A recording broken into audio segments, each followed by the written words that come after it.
Assalamualaikum warahmatullahi wabarakatuh. Bismillahirrahmanirrahim. Alhamdulillah wassalatu wassalamu ala Rasulillah wa alihi wa sahbihi wa mawala. Amma ba'du, Bapak Ibu, teman-teman sekalian, selamat datang di online course atau di kuliah online yang berjudul Find Out Rasulullah Habits ya. Insyaallah mulai hari ini akan kita buka kuliah online sepanjang 24 pertemuan ke depan insyaallah ya. Mengapa 24? Karena saya merencanakan setiap pertemuan kita akan membahas fokus kepada 1 jam aktivitas Rasulullah SAW. Jadi kalau 24 berarti tuntas kita mengkaji 24 jam dari rutinitas kehidupan Nabi Muhammad SAW. Ya, jadi akan kita kaji hari pertama kita akan membahas jam 1 ya, hari ke-1, hari kedua jam 2 ya, hari ketiga apa yang dilakukan oleh Nabi pada jam 3 sampai hari ke-15 apa yang dilakukan oleh Nabi ketika jam 15 atau jam 3 sore ya, atau hari ke-20 apa yang dilakukan oleh Rasulullah SAW pada jam 20 ya, pada pukul 8 malam, begitu seterusnya. Mudah-mudahan kita diberikan kelancaran oleh Allah Subhanahu wa taala dan menjadi sebab bertambahnya rasa cinta kita dan bertambahnya semangat kita untuk meneladani Nabi Muhammad SAW. Baik, Bapak Ibu, teman-teman sekalian, audio pertama ini sebelum kita mulai membahas tentang rutinitas beliau pada pukul 1, karena ini audio ke-1 ya, ada beberapa yang perlu saya sampaikan sebagai pengantar dari kelas online kita. Pertama, rujukan yang saya gunakan ya, rujukan utama yang saya pakai dalam membahas pembahasan ini, pelajaran ini adalah kitab Al-Yaumun Nabawi. Kitab Al-Yaumun Nabawi yang dikarang oleh Syekh Abdul Wahhab At-Turairi. Beliau adalah seorang dai, seorang ulama dari kota Makkah Al-Mukarramah ya.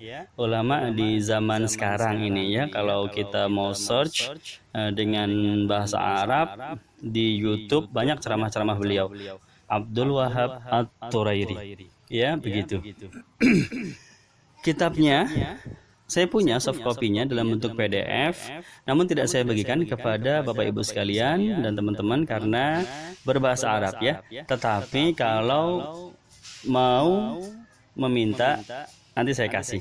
Tinggal WhatsApp saja kepada saya, nanti saya berikan ya. Tapi tidak saya bagikan secara kepada seluruh peserta kelas ini ya. Itu yang pertama. Jadi rujukannya adalah kitab Al-Yaumun Nabawi. Di samping dari kitab-kitab lain yang fokus membahas tentang sirah Rasulullah Sallallahu Alaihi Wasallam. Kemudian yang kedua, Bapak Ibu juga perlu diketahui, pembahasan kita ini mengacu kepada jam, dari jam yang 1 kepada jam berikutnya. Ya, padahal di zaman Rasulullah SAW belum ditemukan jam ya, seperti itu ya. Baginda Nabi itu hidup pada abad ke-7 Masehi ya, itu belum, peradaban manusia belum mengenal adanya jam ya, belum ada listrik, belum ada kendaraan ya. Pada zaman itu masih serba tradisional. Jadi apa yang kita sebutkan sebagai jam di sepanjang pelajaran dari awal sampai akhir itu hanya permisalan saja ya, hanya perumpamaan saja. Seandainya ya, seolah-olah kalau dulu di zaman Nabi sudah ada jam, maka itu pasti jadinya jam segitu, begitu ya. Jadi sebenarnya faktanya Rasulullah SAW tidak melihat jam ya.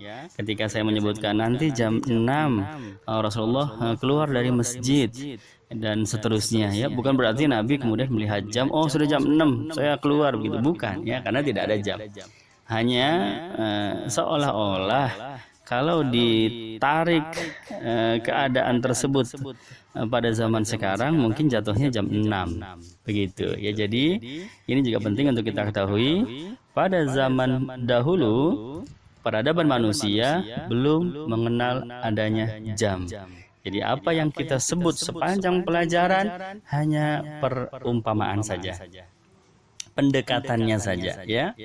Kemudian itu yang kedua, ya. Yang ketiga juga perlu kita ketahui, ini juga penting. Kalau dahulu orang-orang Arab di zaman dahulu mereka tidak punya jam, lalu apa yang mereka gunakan untuk petunjuk waktu? Ya, kalau kita kan tinggal lihat jam doang, ya. Ya, mau sekarang jam berapa nih? Jam 4, ya. Atau kita janjian sama orang, nanti saya ke rumah kamu jam berapa? Jam 9, ya.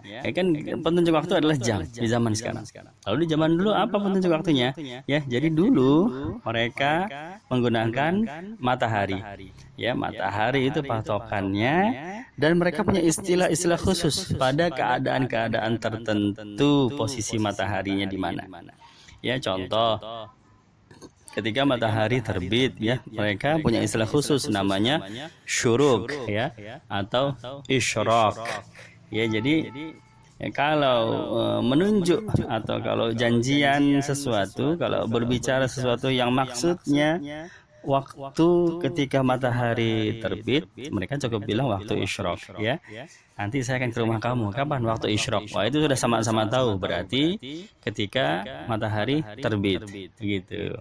Atau kalau matahari tepat di atas kepala kita, ya, pas siang bolong, mereka menamakannya sebagai waktu zawal, ya, waktu zawal.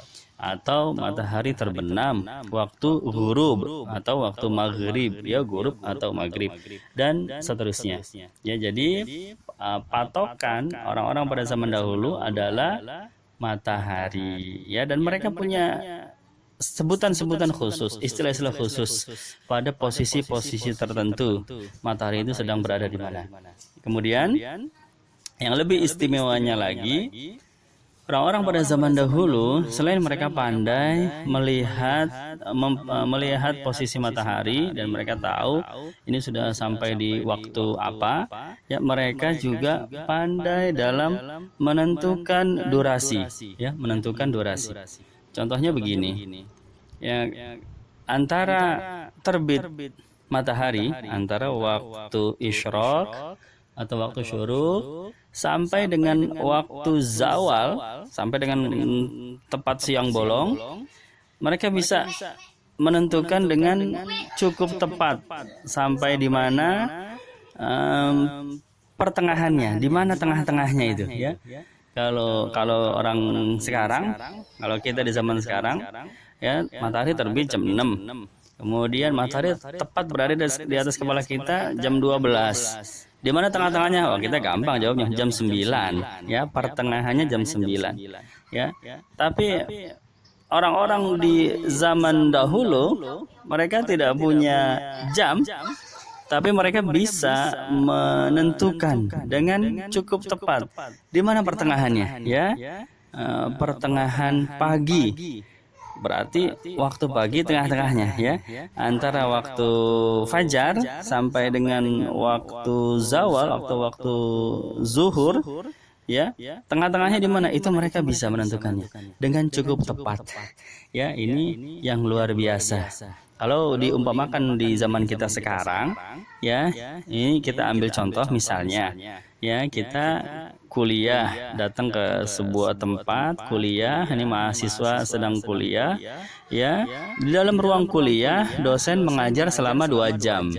Itu ruang kuliah tertutup, tidak ada jam dinding, tidak ada jam tangan, tidak ada HP, tidak ada penunjuk waktu, ya, tapi kita tahu dosen mengajar selama 2 jam, ya. Maka apakah kita bisa menentukan apakah dosen sudah mengajar separuhnya, sudah berjalan 1 jam?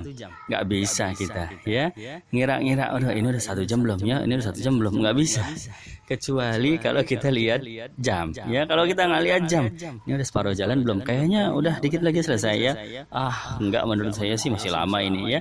Kita tidak pandai mengira-ngira durasi, tapi orang dulu pandai, ya, menentukan pertengahannya waktu malam. Waktu malam itu yang disebut waktu malam adalah waktu antara terbenam matahari sampai terbitnya fajar, antara maghrib sampai subuh, ya, sampai fajar. Tengah-tengahnya di mana? Ya, kalau kita zaman sekarang maghrib jam 6, subuh jam setengah 5. Tengah-tengahnya di mana? Oh, gampang kita ya. Kurang lebih tengah-tengahnya jam 11 ya, karena dari jam 6 ke jam setengah 5 itu kan 10 jam setengah. Bagi aja 2, 10 jam setengah berarti kan 5,25 ya. 5 jam, 25 ya, tinggal naik aja dari jam 6. Kira-kira jam 11 malam begitu ya, pertengahan malam. Itu yang kita sebut sebagai pertengahan malam. Orang dulu tidak punya jam, tapi ketika mereka ingin melakukan sesuatu di pertengahan malam, maka mereka tahu mereka akan bangun pada waktu itu, dan insya Allah pada waktu itu seandainya ada jam, tepat pada jam 11 malam. Ini yang luar biasa ya.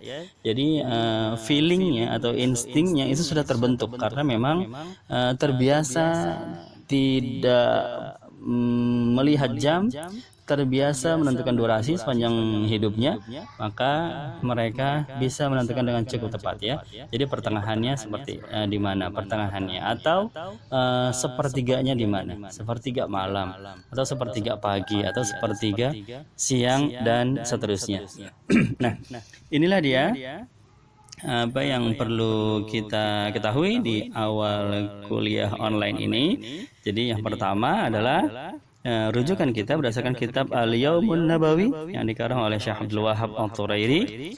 Yang kedua, segala penyebutan waktu yang berdasarkan jam 1, jam 2, jam 3 itu hakikatnya adalah permisalan saja ya, pendekatan saja, karena dahulu tidak ada jam.